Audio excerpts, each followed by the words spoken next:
గెలిపిస్తారని మనస్ఫూర్తిగా మిమ్మల్ని కోరుకుంటూ ప్రభుత్వ ఉద్యోగాల నియామకంలో మెరిట్ ఆధారంగానే పిల్లలకి ఉద్యోగాలు ఇవ్వాలని మనస్ఫూర్తిగా కోరుకుంటున్నాం.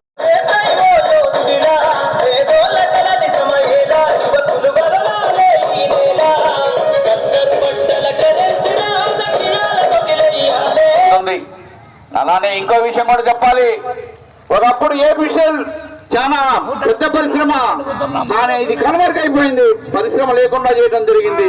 దాన్ని తప్పనిసరిగా పునర్నిర్మాణం చేయగలిగితే నిరుద్యోగ సమస్య పూర్తిగా లేకుండా అవడంటూ ఉంది, కానీ నిరుపయోగంగా ఉంది. ఎన్ఎండిసి సెంట్రల్ గవర్నమెంట్ కాబట్టి తప్పనిసరిగా దాన్ని పునర్నిర్మాణం చేయగల అవకాశం దొరుకుతుంది.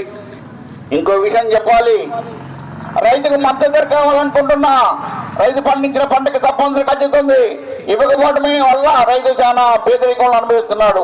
తప్పనిసరిగా రైతుకు మద్దతు ధర కావడం కోసం కూడా